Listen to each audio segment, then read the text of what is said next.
السلام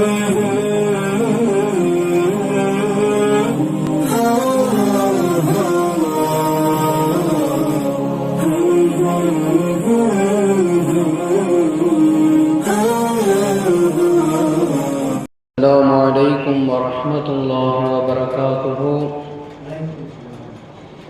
الحمد لله رب العالمين والعاقبة للمتقين والصلاة والسلام على سيد المرسلين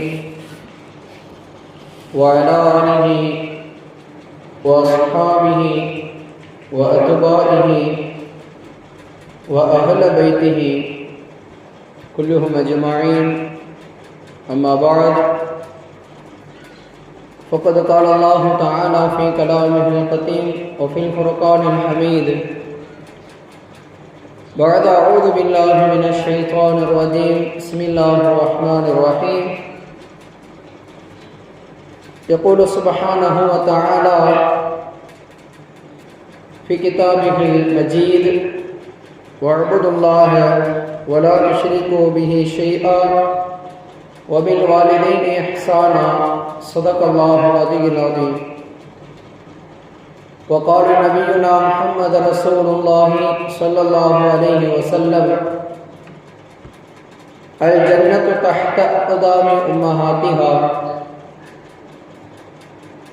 وقال رسول الله صلى الله عليه وسلم أيضا: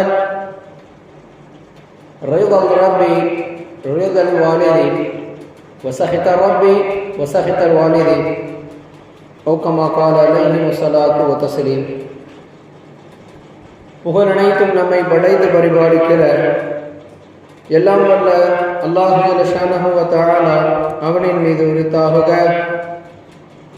சலாத்தும் சலாமும் நபிகள் கோமான் ரசூல் அக்ரம் ஸல்லல்லாஹு அலைஹி வஸல்லம் அன்னாரின் மீதும் அன்னாரினுடைய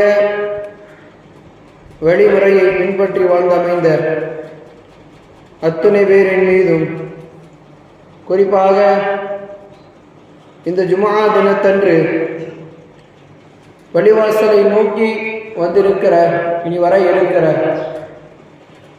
அனைத்து இஸ்லாமியர்களின் மீதும், வீடுகளிலே அல்லாஹ்விற்காக வேண்டி முஸல்லாக்களிலே காத்திருக்கக்கூடிய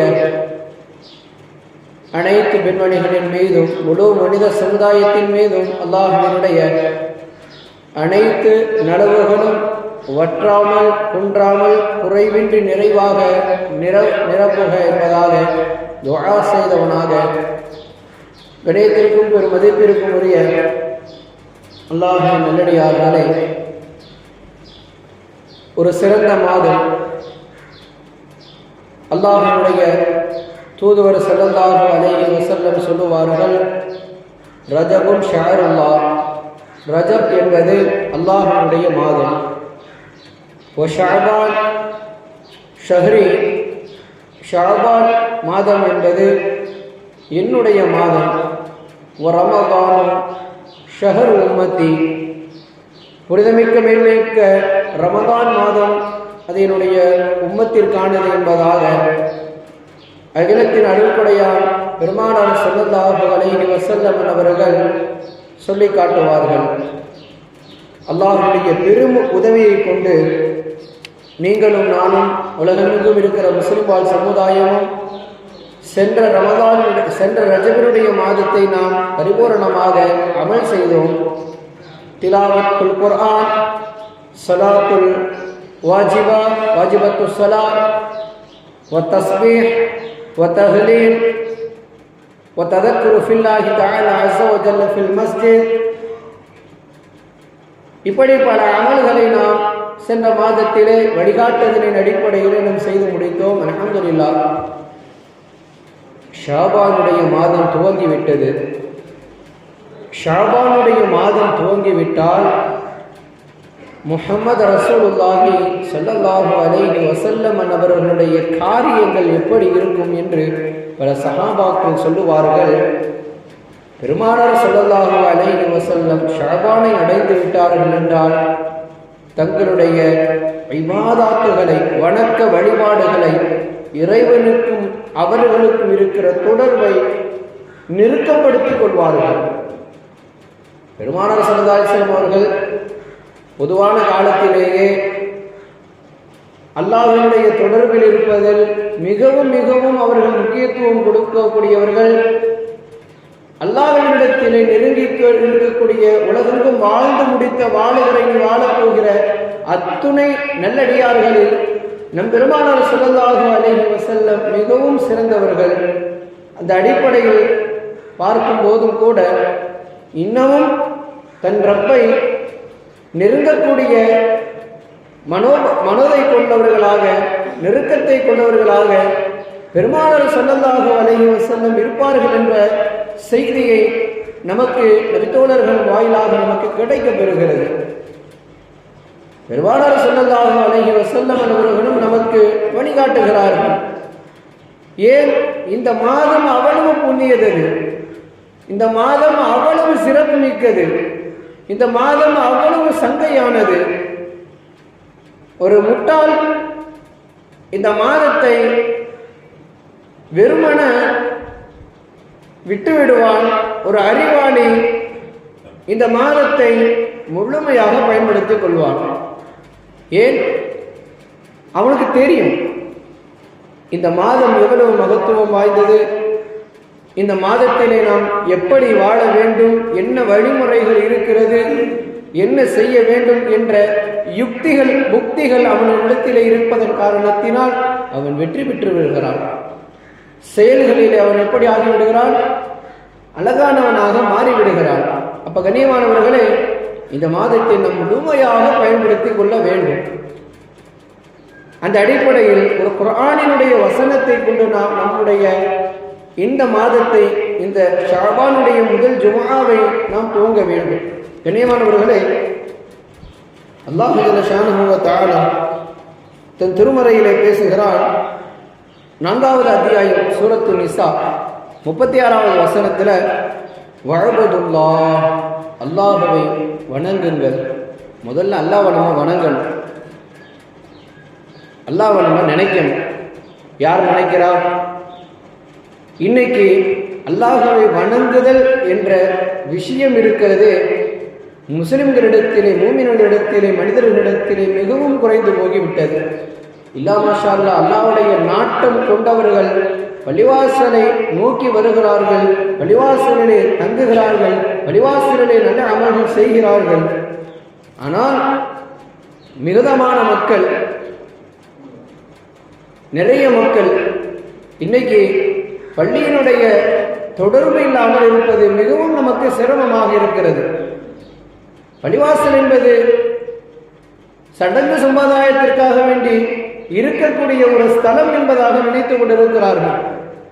பள்ளிவாசல் என்பது கடமைக்கு எப்போதாவது நம்ம வந்துட்டு போற ஒரு சுற்றுலாத்தலம் என்பதை போன்று அவர்கள் நினைத்துக் கொண்டிருக்கிறார்கள். பள்ளிவாசல் என்பது ஊருக்கு ஒரு இடத்துல நம்ம ஒரு முஸ்லிமா இருக்கணும் அப்படிங்கிறத நம்ம ஊர்ல காட்டணுங்கிறதுக்காக வேண்டி கட்டப்பட்டிருக்கிற ஒரு இடமாக கருதப்படுகிறது. ஆனால் பள்ளிவாசல் என்பது என்ன, பள்ளிவாசலுக்கு உண்டான சிறப்புகள் என்ன அப்படிங்கிறத நம்ம இன்றைக்கு மறந்து விட்டோம், தொலைத்து விட்டோம். இனியமானவர்களே, ஒரு ஊரிலே அல்லாஹ்வினுடைய மஸ்ஜித் இருக்கிறது என்று சொன்னால் அந்த ஊர் முழுக்க அல்லாஹ்வினுடைய ரஹமத்துகள் இறங்குவதற்கு அது ஒரு காரணகர்த்தாவாக அமைகிறது. அந்த பள்ளியிலே தொழுகிற முஸ்லிம்களின் மூலமாக அந்த ஊருக்கு செழுமை ஏற்படுகிறது. என்னங்க இன்னைக்கு வீட்டில் பறக்கத்தே இல்லை, கடையில் பறக்கத்தே இல்லை, ஊரில் ஒரு இது இல்லை, எப்படி இருக்கும்? நம்ம பள்ளியை ஹயாத்தாக்கினா தான் நம்ம ஊர் ஹயாத்தாகும். நம்ம பள்ளியில் அடைஞ்சாதான் நம்ம ஊர் செழுமையாக இருக்கும். நல்லா யோசிக்கணும். மழை பெய்யுதுன்னா குடத்தை வச்சா தான் நிரப்ப முடியும், கையை வச்சா நிரப்ப முடியுமா? ஓடிடும். குடத்தை வச்சா ஒரு குண்டான வச்சா தான் என்ன ஆகும்? நிரம்பும். பைப்பு ஓடுதுன்னா நம்ம ஒரு குடத்தை தான் வைக்கணும். அந்த மாதிரி அல்லாஹ்வுடைய ரஹமத் என்பது ஒவ்வொரு ஊருக்குமே அல்லாஹ் மலக்குகளை கொண்டு அனுப்புகிறான். அதை பிடிக்கிறதுக்கு யாரும் இல்லை. எங்க இறங்குது? நம்ம வீட்லையா? நம்ம வீட்டில் இறங்குதா ரஹமத்து? பள்ளியில் இறங்குது. ஒவ்வொரு அல்லாஹுவினுடைய இல்லத்திலும் அல்லாஹுவினுடைய மலக்குமார்கள் ரஹமத்தை கொண்டு சேர்த்து கொண்டு இருக்கிறார்கள். அப்போ நம்ம வந்தால் தான் எடுத்துட்டு போக முடியும். நான் வரமாட்டேன், நான் வேலையாக இருக்கிறேன். என்ன வேலையாக நம்ம இருக்கிறோம்? என்ன நமக்கு வேலை இருக்குது? ஒரு நாளைக்கு 24 மணி நேரம். சரி, எவ்வளோ நம்ம வேலை பார்ப்போம்? தூக்கம் எத்தனை மணி நேரம் கழிச்சிருவோம்? ஒரு 8 மணி நேரம். 8 மணி நேரம் போயிடுச்சுன்னா அடுத்து இருக்கக்கூடிய நேரங்களில் நாம் அல்லாஹை வணங்க வேண்டும் என்ற சிந்தனை நமக்கு வேணுமா இல்லையா? வேலை போக, தூக்கம் போக, மனதுக்கு ஒரு நிம்மதி வேண்டும், மனதுக்கு ஒரு சந்தோஷம் வேண்டும் என்றால் பள்ளிக்கு வந்தால் தான் அது நடக்கும். பள்ளிக்கு நம்ம வராமல், ரஹமத்தையே நம்ம பெறாமல், வீட்டிலே நம்ம இருந்தோம்னா, கடையிலே நம்ம இருந்தோம்னா, வியாபார ஸ்தலத்திலேயே நம்ம இருந்துட்டோம்னா நடந்துருமா? நடக்காது. இன்னைக்கு நிறைய புத்திசாலிகள் அப்படித்தான் வாழ்ந்து கொண்டிருக்கிறார்கள். அந்த புத்திசாலிகளுக்கு ஒரே ஒரு விஷயம் என்ன தெரியுமா? விடயம் என்ன தெரியுமா? அவர் பள்ளிக்கு வராத வரைக்கும் அவருடைய எந்த ஒரு காரியமும் சக்சஸ் ஆகாது. எழுதி வச்சுக்கிற வேண்டியது. கண்ணியமானவர்கள், அப்ப யோசிக்கணும். நம்ம வாழுகிற காலமெல்லாம் பள்ளிவாசலுக்கும் பள்ளிவாசல் சார்ந்த ஸ்தாபனங்களுக்கும் நம்மை ஈடுபடுத்த வேண்டும். அப்படி ஈடுபடுத்தினா தான் நம்மளும் வெற்றி பெறலாம், நம்ம ஊரும் வெற்றி பெற முடியும். இதுதான் நிதர்சன உண்மை. கண்ணியமானவர்களே, அதுக்கு முதல் விஷயம் நம்ம அல்லாஹ்வை வணங்கல். அஅபுதுல்லா, அல்லாஹ்வை நம்ம வணங்கல். நம்ம நன்றி உள்ளவர்களா நன்றி கெட்டவர்களா என்று நம்மளே கேட்டுக்கிற வேண்டியதுதான். இன்னைக்கு பாருங்க, ஒரு மனிதர் இன்னொரு மனிதர் பேசி கொண்டிருக்கிறார். நான் உனக்கு என்ன செஞ்சேன், எவ்வளோ செஞ்சேன். ஒரு கல்யாணத்தை எடுத்துக்கிறோம், ஒரு மௌத்து வீடே எடுத்துக்கிறோம். எவ்வளோ செஞ்சேங்க, எவ்வளோ பண்ணாங்க, இப்படி பண்ணிட்டு போயிட்டானு, இப்படி செஞ்சுட்டு போயிட்டானு, நன்றி கெட்டவன் சொல்லுவோமா இல்லையா? நமக்குள்ள பேசிக்கோமா இல்லையா? நம்ம 2 பேருக்குள்ள பேசிக்கிறது அடுத்த ஊருக்கா அல்லது அடுத்த தெருக்கு தெரியாது. ஆனால் நாளைக்கு மஹ்ஷர்ல யோசிச்சு பாருங்க, ஆதம் பாவால இருந்து கியாமத்து நாள் பிறக்கிற வரைக்கும் எல்லா மனுஷனும் நிற்பான். நம்மளை அல்லாஹ் கேவலப்படுத்துவான். அல்லாஹ் நம்மள்ட்ட கேட்பான், என்ன தொழுத, என்ன பண்ண, உலகத்துல என்ன பண்ண, எனக்காக என்ன பண்ண, அதை சொல்லு. நம்ம கேட்குறோமா இல்லையா? நம்ம பிள்ளைகிட்ட கேட்குறோமா இல்லையா? 25 வயசு 30 வயசு ஆயிடுச்சு, குடும்பத்துக்கு நீ என்ன பண்ணியிருக்கிற?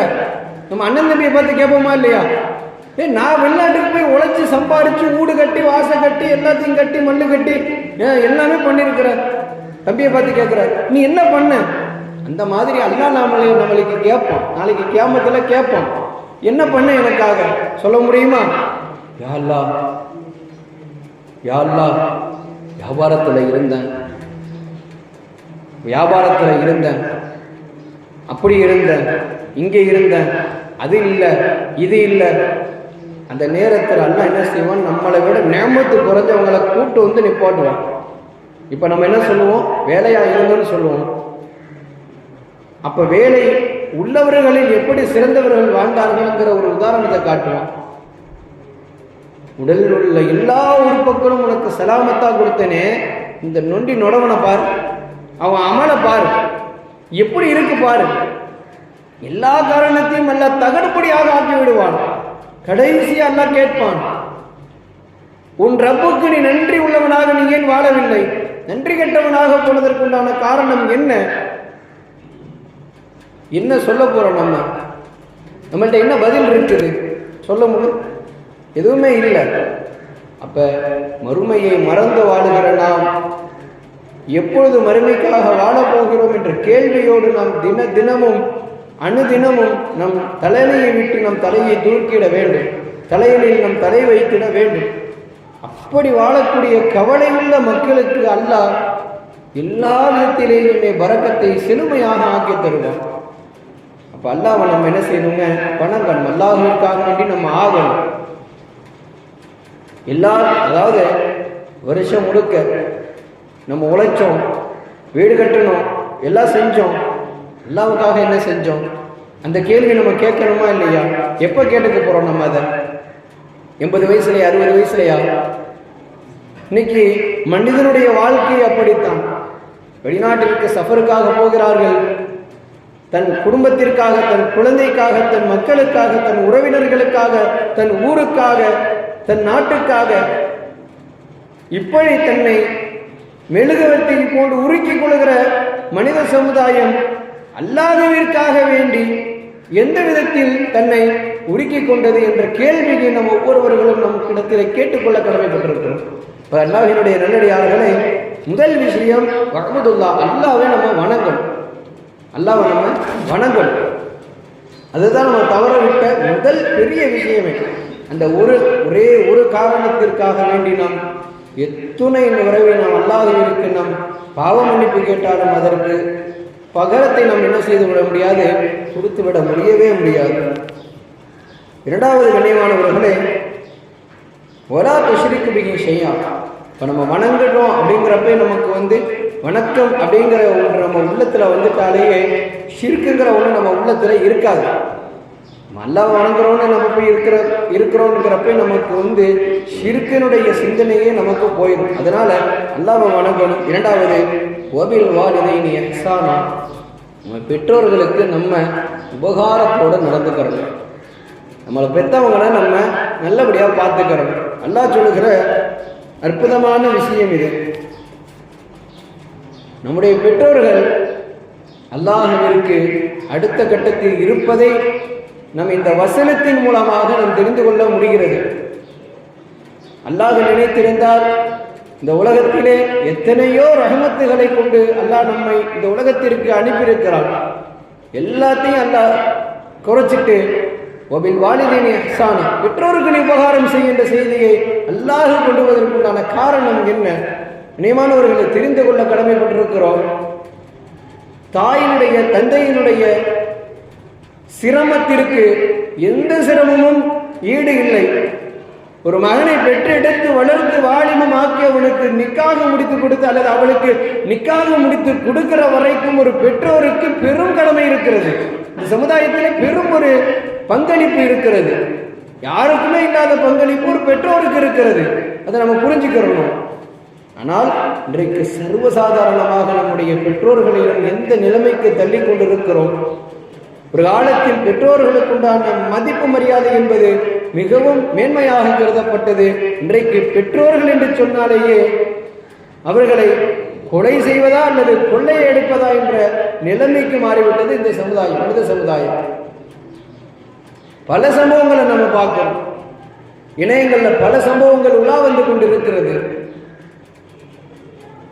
மகனுக்கு திருமணம் முடிந்து விட்டது. ஒரு ஊரில் மருமகள் இருக்கிறார். இந்த நேரத்தில் அந்த மகன் யோசிக்க வேண்டும் தன் தாயினுடைய தியாகத்தை, தன் தந்தையினுடைய தியாகத்தை. மருமகள் வந்த தன் மனைவி சொல்லுகிறாள், வயதானவங்களை வச்சுக்கிட்டு நம்ம ஒன்றும் செய்ய முடியாது, இது வீட்டுக்கும் பாரும் நாட்டுக்கும் பாரும், அப்போ அனுப்பி விட்றலாமா? அதனால நான் என்ன சொல்ல வர்றேன்னா, எல்லாம் சொல்ல வர்றதெல்லாம் புரிஞ்சிருச்சு, கொண்டு போய் எங்கேயாவது விட்டுட்டு வந்துருங்க. இதுதான் இன்னைக்கு இருக்கக்கூடிய நிதர்சன வாழ்க்கை. குடும்பத்தில் இருக்கக்கூடிய மிக முக்கிய பிரச்சனைகள் இதுதான்.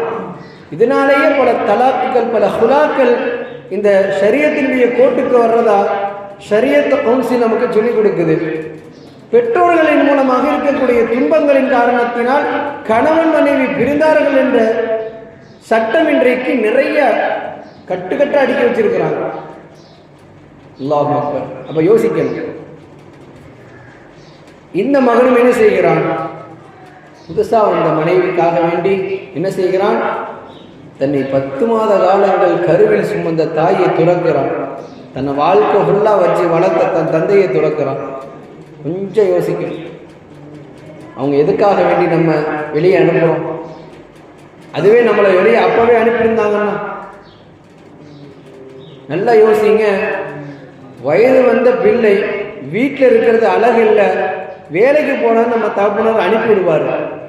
இதனால என்ன ஃபாயிதா, பிரயோஜனம்னா, அந்த ஆண் பல விஷயங்களை சம்பாதிப்பதற்கு, காசு சம்பாதிக்கிறதுக்கு மட்டும் இல்லை, சமுதாயத்தின் நற்பெயரை சம்பாதிப்பதற்கு ஏன்னா போற தந்தைக்கு தான் தெரியும் தன் மகனை யார் யாரு இக்கு வச்சு பேசுறான்னு. எப்போ உங்க மகன் வேலைக்கு போகலையா, படிச்சு முடிச்சுட்டாரு, என்ன பண்றாரு, வீட்டிலையா இருக்கிறாரு, அதுவா இதுவா. ஒரு தந்தையால் இதெல்லாம் கேட்டுட்டு சும்மா இருக்க முடியுமா? அதனால அனுப்பி விட்டுறாரு. இதை காரணமா வச்சு ஒரு மகன் என்ன சொல்றான், என்னையும் தானே அனுப்பி விட்டீங்க ஊட்ட விட்டு, நான் முன்னேறினீங்க, சொந்த காலில் நிற்கலையா? அப்ப யோசிக்க வேண்டும், எந்த அளவிற்கு இன்றைக்கு மகன்களுடைய நிலைமைகள் மிக மோசமாக இருக்கிறது என்று. இன்றைக்கு தந்தையா நண்பனா என்று வந்தால் யோசிக்கவே இருதில்லை. கண்ணை மூடிக்கிட்டு என் நண்பன் தான் முக்கியன்றாங்க. ஏன் ஏன் எல்லாம் என் நண்பன், என் உயிருங்க. அப்ப தந்தை யாரு, உயிர் கொடுத்தவர் யாரு, எதுக்கு சமமாக நீங்கள் கருதுகிறீர்கள்? யோசிக்கணும். அப்ப பெற்றோர்களின் மீது நம் உபகாரம் செய்யாமல் போனதன் காரணத்தினால் இன்றைக்கு நிறைய பேர் வாழ்க்கையிலே நஷ்டப்பட்டு இருப்பதை கண்கூடாக பார்க்கிறோம். நம்ம அத்தாம்மா இறந்துட்டாங்க. ஒரு சில ஊர்லாம் பார்த்தீங்கன்னா இந்த ஃபாத்தியா அது இதுன்னு ஓதுவாங்க, நல்லா நமக்கு தெரியும். ஒரு சில ஊர்களில் நிப்பாட்டி இருக்குவாங்க. எதுக்கு அந்த காரியங்கள் எதற்கு செய்யப்பட்டது? இறந்து போன தாயையும் தந்தையையும் நினைக்கிறதுக்காக வேண்டி அந்த காரியங்கள் துவங்கப்பட்டது. நினைக்கணும், என் அத்தா இறந்துட்டாரு, என் அம்மா இறந்துட்டாங்க அப்படிங்கிற ஒரு சிந்தனை நம்மளுக்கு டெய்லிக்குமே இருக்கணும். நம்ம டெய்லிக்கும் அவர்களுக்காக வேண்டி நம்மளால முடிஞ்சதை என்ன செய்யணுங்க, அவங்களுக்கு அனுப்பி கொண்டே இருக்க வேண்டும். ஒரு ஹஜ்ஜி செய்கிறோம்னா அவங்களுக்கு ஒரு ஹஜ்ஜி நியத் செஞ்சு, ஒரு தான தர்மம் செஞ்சோம்னா எங்கள் அத்தா அம்மாவுக்காக வேண்டி. ஏன்னா கபருக்கு போன தாய் தந்தையர்களுக்கு என் பிள்ளை இன்னைக்கு MBBS இருக்கிறான், என் பிள்ளை இன்னைக்கு IPS இருக்கிறான், என் பிள்ளை இன்னைக்கு பெரிய பெரிய கட்டடங்கள் கட்டி கொடுக்குறான் அப்படின்னு கபரில் அவங்க சந்தோஷப்பட மாட்டாங்க. என் பிள்ளை எனக்கு என்ன அமல் செஞ்சு எனக்கு அனுப்புகிறான், அதுதான் அவங்க கேட்பாங்க, அதுதான் அவங்க எதிர்பார்ப்பாங்க, அதுதான் அவங்களுக்கு எதிர்பார்ப்பு. இன்னைக்கு நம்ம இந்த பாருங்க, இன்னைக்கு இந்த ஷாபானுடைய மாசத்துல முழு உலக முஸ்லீம் சமுதாயமுமே இறந்த மக்களுக்கு என்ன செய்வாங்க, ஏதோ தன்னால முடிஞ்ச தான தர்மத்தை, ஏதாவது ஒரு யாசினி, ஏதாவது ஒன்று செஞ்சு அனுப்புவாங்க. அது இருக்கு இல்லை, அது அடுத்தது. ஒண்ணு தான தர்மங்கள் உங்கள் பெற்றோர்களுக்காக செய்யுங்கள். நீங்கள் செய்கிற தான தர்மம் உங்கள் தலைக்கு மட்டுமல்ல, உங்கள் அடுத்த கட்ட வாரிசு தலைவர்களுடைய தலைகளையும் காக்கக்கூடியது என்ற ஒரு செய்தியை நம்ம உணர்ந்துக்கணும். அதுதான் நிதர்சன உண்மை. எங்க நம்ம நல்லா இருந்தோம்னா, ஒரு அலிஃப் லாம் மீம் தாலிகல் கிதாப்னு ஓதுனா அந்த நன்மை நேரம் நம்ம பெற்றோருக்கு தான். ஏன் நம்மளை அவங்க நல்ல முறையா வளர்த்திருக்கிறாங்கிற ஒரே ஒரு காரணத்திற்காக. அப்ப நம்ம செய்யக்கூடிய அமலில் ஒரு பாகத்தை நம் பெற்றோருக்காக வேண்டி கொடுப்பதில் எந்தவித தவறும் இல்லை. கண்ணியமானவர்களே, அதற்கு ஒரு தரவல்லமான ஒரு மாதம் தான் இந்த ஷாபானுடைய மாதம் என்பதை நாம் யோசித்து பார்க்க வேண்டும். முதலிலே அவர்களுக்காக வேண்டி பிரார்த்தனை செய்ய வேண்டும். தொழுகிறோமா 5 வேளை, அது அடுத்தது கேள்வி. ஆனா நம்ம தாய் தந்தையர்களுக்காக வேண்டி கையெடுத்து துவா செய்யும். நம்ம துவா செஞ்சுக்கிறோமோ இல்லையோ, நம்ம அத்தா அம்மாக்காக துவா செய்யும். யாரெல்லாம் உயிரோடு இருக்கிறாரோ, வஃபாத் ஆயிட்டாரோ, ஆக மொத்தம் நம்ம துவா செய்யும். யாரெல்லாம் எங்க அத்தாவுக்கு உயிரோடு இருக்கிறாங்கன்னா எங்க அத்தாவுக்கு வயதை அதிகப்படுத்தி கொடு. அந்த வயதை எப்படி அதிகப்படுத்தி கொடு? ஆரோக்கியத்தோடும், நிம்மதியோடும், மன வலிமையோடும், ஆஃபியத்தோடும், சிகத்தோடும், இப்படி எப்படி நம்ம துவா செய்யணுமோ நம்ம தந்தைக்கு அப்படி நம்ம துவா செய்யும். பிரார்த்தனை செய்யக்கூடிய மக்கள் சிறந்த மக்கள் என்று நமக்கெல்லாம் நன்கு யோசிக்க வைக்கக்கூடிய பெரிய செய்தி அது. இரண்டாவது, நம்முடைய பெற்றோர்களுக்காக வேண்டி நாம் இஸ்திக்ஃபார் செய்யணும். ஏன்னா அவங்க வாழ்க்கையில தெரியாம தவறுகள் செஞ்சிருப்பாங்க. அந்த தவறுகளுக்காக வேண்டிய அல்லாஹ் என்னுடைய பெற்றோர்கள் தெரியாம தவறு செஞ்சுட்டு இருப்பாங்க. ரப்பே அவங்களுடைய பிழைகளை பொறுத்தருள்வாயாக. மூன்றாவது, அவர்களுக்காக வேண்டிய சதக்காக்கள் நம்மளால முடிஞ்சது ஏதோ ஒன்று. ஒரு நாளைக்கு யாருக்காவது ஒரு ஏழைக்கு உணவு வாங்கி கொடுக்கறது. நம்ம அக்கம்பக்க வீட்டுக்காரர் இருப்பாங்க, முடியாமல் இருப்பாங்க, அன்னைக்கு அவங்க என்ன சமைச்சாங்க என்னன்னு தெரியாது. எதை நம்மளால முடிஞ்சது, பக்கத்தில் இருக்கிறவங்களுக்கு நம்மளால முடிஞ்ச ஏழை எளியவர்களுக்கு பெற்றோர்களின் பெயரை கொண்டு நம் சதக்காக்கள் செய்வது. இதனால அவங்க துவா செய்வாங்க. யாரு? ஏழைகள் துவா செய்வாங்க. நம்ம சொல்கிறோம் எங்கள் அத்தாவுக்காக வேண்டி செய்கிறோம், உங்கள் அத்தா நல்லா இருக்கணும். அந்த துஆவை நம்ம பெறணும். அந்த துஆ தான் சிறந்தது இந்த உலகத்தில். நான்காவதாக, அவர்கள் ஏதாவது ஒரு வாக்குறுதி, ஏதாவது வஃபாத்தின் நேரத்தில் கொடுத்துருந்தாங்க, கடன் ஏதாவது ஒன்று இருந்துச்சுன்னா நம்ம முதல்ல அதை நிறைவேற்றணும். பெரும்பாலான ஊர்களில் பார்த்தீங்கன்னா வஃபாத்தான தாய் தந்தையர்கள் இடத்துல அப்போ அத்தா இறந்துட்டாங்கன்னா ஜனாசாவுக்கு முன்னாடி வந்து ஒரு வார்த்தை சொல்லுவாங்க, அஸ்ஸலாமு அலைக்கும், என்னுடைய அத்தா இறந்துட்டாரு, அவர் ஏதாவது ஒரு குடுக்கல் வாங்கல் வச்சுருந்தா, கடன் இருந்தா என்ன வாங்கிக்கோங்க. இந்த மாதிரி நிறைய ஊர்களில் இருக்குது.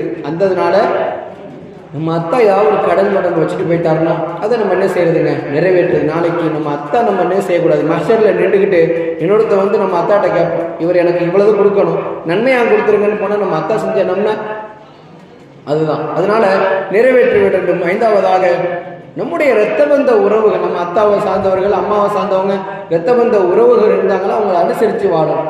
ஏன்னா சிலத்துர் ரஹம் இந்த உலகத்தில் சிறந்த ஒரு விஷயம். பெருமானார் ஸல்லல்லாஹு அலைஹி வஸல்லம் இந்த உலகத்துக்கு வந்து இஸ்லாக செய்த பல விஷயங்கள்ல சிலத்துர் ரஹம், உறவினர்களை ஒட்டி வாழுங்கள், வெட்டி வாழார்கள் என்று சொன்ன விஷயத்தில் தான் பெருமானார் ஸல்லல்லாஹு அலைஹி வஸல்லம் அதிகமான முக்கியத்துவம் கொடுத்திருக்கிறார்கள். ஆறாவது, நம்முடைய தந்தை தாய் அவருடைய நட்பு வட்டாரங்களிடத்திலே நம்ம தொடர்பு வைத்துக் கொள்வது. ஏன்னா அவங்க துவா செய்வாங்க, நம்ம போய் சந்திக்கிறது, அவங்கள்ட்ட போய் நம்ம அந்யோன்யமாக நடந்துக்கிறது, இதன் மூலமாக அவங்க நம்ம அத்தாவுக்காக அம்மாவுக்காக என்ன செய்வாங்க, பிரார்த்தனை செய்வாங்க. கடைசியாக நம்முடைய தாய் தந்தையர்களை மறவாமல் நாம் நடந்து கொள்வது. இதெல்லாமே நம்ம இந்த வபில் வாலிதைன் இஹ்சானாவினுடைய தஃப்சீர் இப்னு அப்பாஸ் ரலியல்லாஹு அன்ஹு சொல்லக்கூடிய சிறந்த செய்திகளாக இருக்கிறது. கண்ணியமான அல்லாஹ்வின் நல்லடியார்களே, இந்த மாதம் சிறந்த மாதமாக இருக்கிறது. எனவே நாம் இந்த மாதத்தை முழுமையாக நல்லமலை கொண்டு சிறப்பிக்க வேண்டும். இரண்டாவது, நம் தாய் தந்தையர்களை நாம் என்ன செய்ய வேண்டும், கண்ணியப்படுத்த வேண்டும், அவர்களுக்கு மகத்துவம் செய்ய வேண்டும்.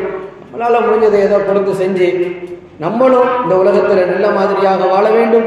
நம் பெற்றோர்களுக்கும் நல்ல பேர்களை எடுத்து கொடுக்க வேண்டும். எந்த காரணத்தை கொண்டும் நம்முடைய பெற்றோர்களை ஷீ என்ற வார்த்தையை கொண்டு நாம் ஏசிவிடக்கூடாது, பேசிவிடக்கூடாது. வாழ்நாள் முழுக்க நம் பெற்றோர்களின் மூலமாக கிடைக்கக்கூடிய ரஹமத்துகளை நாம் பெற்றுக்கொள்ள வேண்டும். அவர்களுடைய கரங்களுக்கு நாம் முத்தமளிக்க வேண்டும். அவருடைய கைகளுக்கு கரங்களுக்கு முத்தமளித்து, அவர்களுக்கு முத்தமளித்து, அவருடைய அன்பையும் பாசத்தையும் நேசத்தையும் நம்முடைய மவுத்து வரைக்கும் நம்ம பெறணும். வஃபாத்தாயிட்டாங்கன்னா நம்ம அத்தா பெற்றவங்கெல்லாம் இருப்பாங்க, அம்மாவை பெற்றவங்க இருப்பாங்க, அவங்களும் நம்ம கண்ணியம் செய்யணும். அவங்க ரூபத்தில் இருக்கவர்களை நம்ம கண்ணியம் செய்யணும். எனவே கண்ணியமான அல்லாஹ்வின் நல்லடியார்களே, வாழும் காலமெல்லாம் அல்லாஹ்வுக்கும் ரசூலுக்கும் பொருத்தமான வாழ்க்கை எது வாழ வேண்டுமோ அந்த வாழ்க்கையை வாழ்ந்து மறையக்கூடிய பாக்கியத்தை அல்லாஹ் நம் அனைவருக்கும் தருவானாக. எல்லா நேரங்களிலும் நம்முடைய பெற்றோர்களுக்கு உபகாரத்தோடு நடக்கக்கூடிய வாய்ப்பையும் பாக்கியத்தையும் அல்லாஹ் நம் அனைவருக்கும் தருவானாக. பெற்றோர்களுடைய சாபத்தை விட்டும், பெற்றோர்களுடைய அந்த கெட்டவைகளை விட்டும் அல்லாஹ் நம் அனைவர்களையும் பாதுகாத்து சுவனத்திலே அல்லாஹ் நம் அனைவர்களையும் ஒன்று கொள்ளும் செய்வானாக என்ற துஆவுடன் நிறைவு வருகிறோம். வாஹிரு தஅவானா அல்ஹம்துலில்லாஹி ரப்பில் ஆலமீன். அஸ்ஸலாமு அலைக்கும் வரஹ்மத்துல்லாஹி.